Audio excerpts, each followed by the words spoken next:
going to be a Hall of Famer. He's a finalist. He was at the NFC title game. He will cry, by the way, when he is elected into the Hall of Fame. He's acknowledged that. You're not a fake tough guy. You cry a lot. I do occasionally. When it's, I let it go whenever it feels right. You just let it go. I don't mind. You know, some people are like, or they hold it back. Don't do that. It's not healthy. Feels good. You have been you have created new health factors in my life. I now take a cold shower in the morning because of Tony Gonzalez. No, it's a true story. So Tony told me one time off the air, he said, I take like a minute cold shower before I turn the heat up. And so that's why my wife hears me screaming at 5:15 every morning. It's good for your joints. Good for your hair. Good for your cardiovascular system. It's good for everything. Stress. Yeah. And so if Tony and I are aligned that way. We're both taking a cold shower, me at 5 in the morning and him at 10 when he gets up. When I get up. Yep. And so let's, it's interesting. You were at the NFC title game.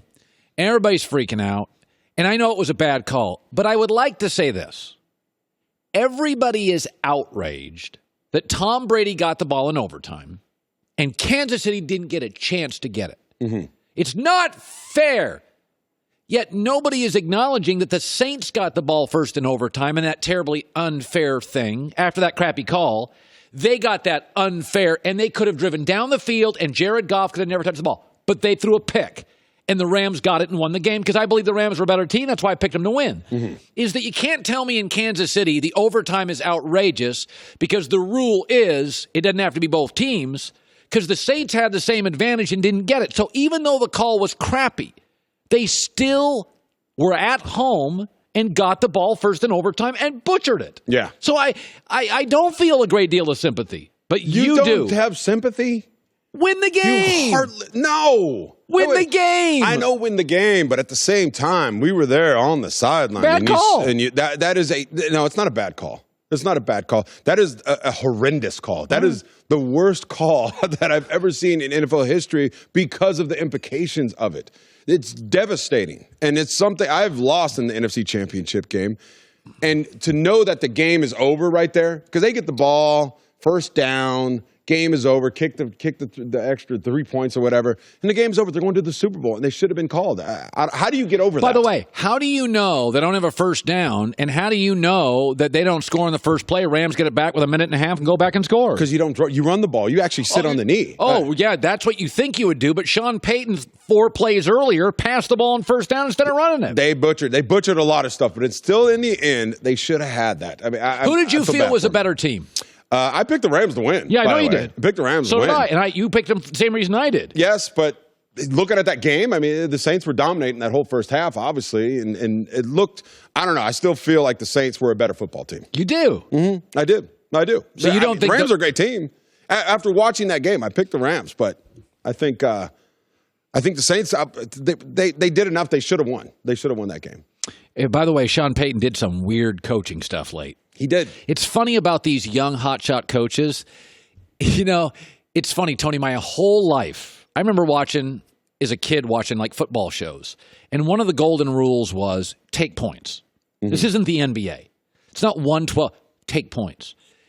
It's funny that all these hotshot coaches now are like, we're so obsessed by getting a touchdown over a field goal. Sean McVay late in that game said, No, I'm going to take a field goal. I want guaranteed points. I'm going to trust my defense. Yeah. I thought Sean Payton butchered it at the end, throwing the ball on first down and ostensibly giving the Rams an opportunity to win the game. I could not believe that. I didn't understand it. The only thing that you could think why he would do that, because he's thinking ahead. He's probably thinking, all right, Wade, the defensive coordinator, is saying, yeah, they're gonna run the ball here, so I'm going to catch them off guard, and I'm going to throw a quick slant, safe pass. Ball didn't come out that good. That was kind of a Drew Brees. No, it was. And you think that you could be able to complete that. So I would say with a all-pro wide receiver and an all-pro quarterback that you can make that happen. I understand why you did it. I wouldn't have done it, though. I would have said just run the ball. Be conservative. Why not? You know, something that impressed me in this game is that I said this a week ago and people just went, whoa! And I said, of all the young quarterbacks, Mahomes, Watson, Carson Wentz, Dak. There's only one that reminds me of Brady, and it's Jared Goff.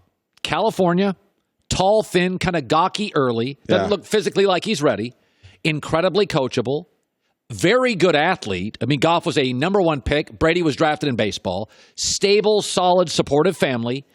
Pretty low ego considering their success. Good-looking California kids who both inherit a genius head coach. Yeah. And people are like, whoa. And I'm like, you do get that Goff actually, at this stage, is probably more talented than Brady was in year 3. Yeah. You sat and watched Goff. I thought Goff outplayed Breeze. I really did late in the game. I thought he outplayed him. He played really well. He played really well. And he wasn't playing that well coming into the game. He wasn't. Right. But I thought he played really well. And you know what? I like that. I'll agree with you there, Colin. Because if you look back at Tom Brady's stats, when he not even until year maybe 7 or 8, he had been winning Super Bowls, but he wasn't even going to the Pro Bowl. That means he wasn't even a top 3 quarterback in his conference. They were a defensive-led team with guys like Curtis Martin, Corey Dillon. Yep. They were coaching defense and running games. And he wasn't putting up these unbelievable numbers. I mean, Jared, he's putting up good numbers. He was in the MVP race this year. And then Cooper Kupp got hurt and things fell off a little bit. But, yeah, I think with Sean McVay going forward, you could look at these guys. I think Andy Reid and Mahomie, I think those two coaching quarterback combinations are going to be around for a long time. They're going to be very, very good. Yeah. You like the way Goff throws the ball? That Brandon Cooks throw, that's as big a play as the NFL had this year. He can throw the ball. That he really can. Some guys, Tony, you Cal guys, some guys are just great throwers of the football. It's like Dak, you've said this. It just doesn't look natural. No. Andy Dalton doesn't. Some guys, it looks clunky. Goff, it's just Matt Ryan's like this. It's velvet. Yeah, looks great. It looks great. It's smooth.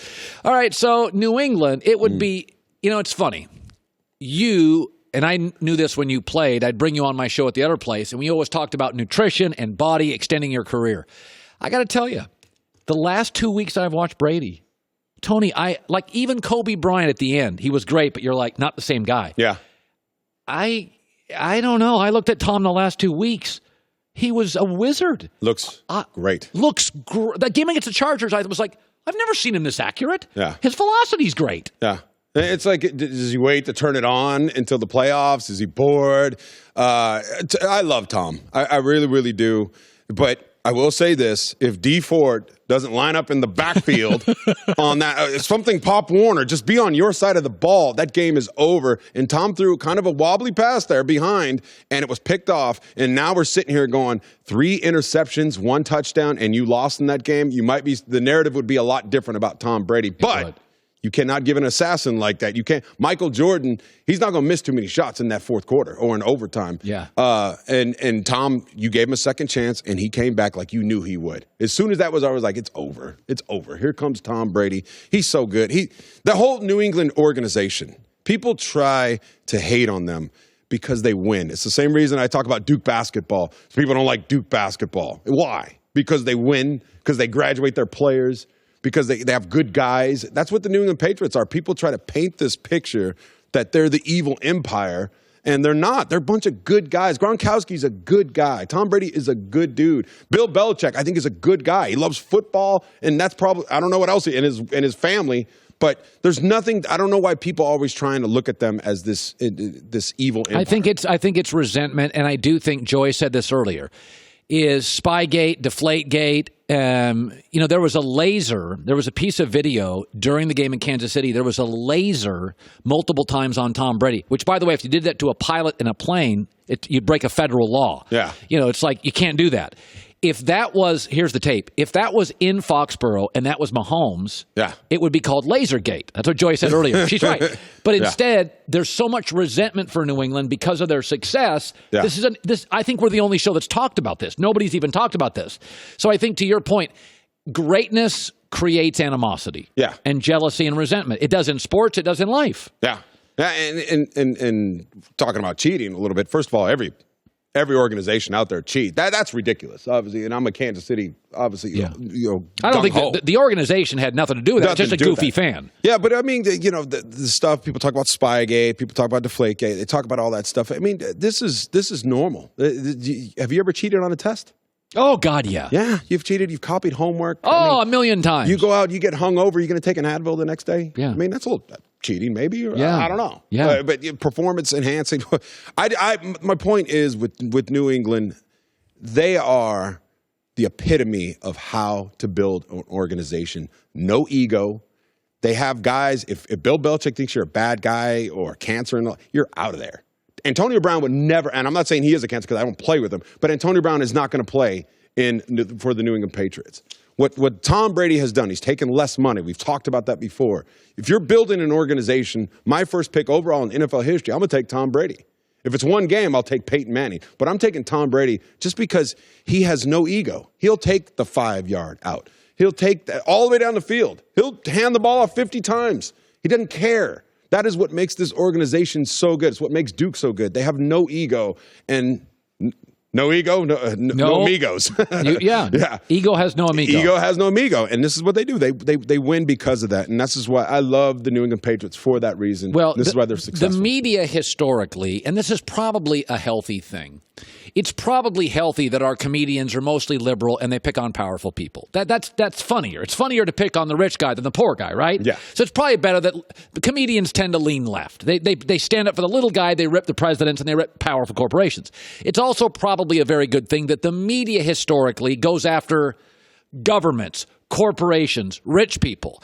And so I don't think it's unhealthy looking at the Patriots and being on them, being tough, and because they are the powerful. But I do think that's a component to the New England coverage, is that the media is going, they're just waiting for the Patriots to make a mistake. That laser story, if it was in Foxborough, the media would come pouring in. Outraged. Got to replay the game. We got to replay the game. And I do think New Orleans, one of the reasons that people are ticked is because Los Angeles, gigantic palm trees, little New Orleans got kept out of the Super Bowl.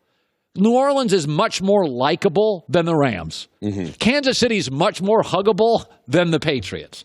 So this weekend, everybody's like, the Chiefs got robbed, the Saints got... I just think there's a reason. Success creates resentment. Yeah. And that's a sad thing, too. Not everybody, too. Everybody out there listening, too. We're not talking about everybody, but there are people out there. It's Twitter. It's everything. We're going to talk about the person on top. And if you are that one, you probably have a little envy in you, a little jealousy going on inside you. And I think that's exactly what's going on here, especially with New England, especially even more so than L.A. But people are tired of them. You're tired of them being so good. By the way, the rating for the Chiefs-Patriots game was the second highest AFC Championship rating ever. So as everybody tells you they're sick of the Patriots, they got the second highest AFC Championship rating in 40 years. People tell you they hate Duke. The minute Duke gets bounced out of the tournament, the ratings go down. Yeah. People tell you they love to work out and eat right. Go to a mall, look around. What people say isn't what people do. I hate the Patriots. I hate Duke. I hate the Yankees. It's like, not really. Yeah. You watch them. And don't think you don't cheat either. Everybody cheats. I want to talk about that. Everybody cheats. So in Atlanta, Kansas City, everybody's cheating a little. Everybody. You talk about diets. Oh, I'm on a diet. They even have a thing called cheat day. I have a cheat. You have a day designated to cheat. When you're on a diet. And when you're on a diet. I'm going to today I'm just going to So every NFL team you've been on is pushing the envelope. Every NFL team pushes the envelope. I can't give stories, but but absolutely. I mean, you see it all the time. All the time. Yeah, I mean, Atlanta got busted for pumping noise. You hear about Seattle pumping noise into that. That's Adderall. cheating. Seattle had Adderall issues. All that stuff. I mean, Kansas City's using a laser. By the way, those whistles inside the Superdome. What do you there were whistles. What was that? Aggravating. It was one guy. That is. Well, you weren't aggravated. One guy. It actually did not bother me. So maybe my ears don't pick up that tone or something. Swear it didn't bother me. Did you hear all the whistling in the stadium? It was one guy. His name's that? Whistle Monster. He's a fan. Oh, Whistle Monster. He doesn't have a whistle. He does the thing. I can't do it. How about throw Whistle Monster out of here? Yeah, get out of here. Out of here. Whistle. He wears the whistle head thing. They show him all the time. Okay. All right. If that was the Patriots. Oh, Whistlegate. I'm tired of it. Poor Patriots just get picked on all the time. They do. Hi, everybody. Thanks for watching. Subscribe here to get the latest from the show. Also, be sure to check out more of the best clips from The Herd or go watch a few segments from other shows on FS1.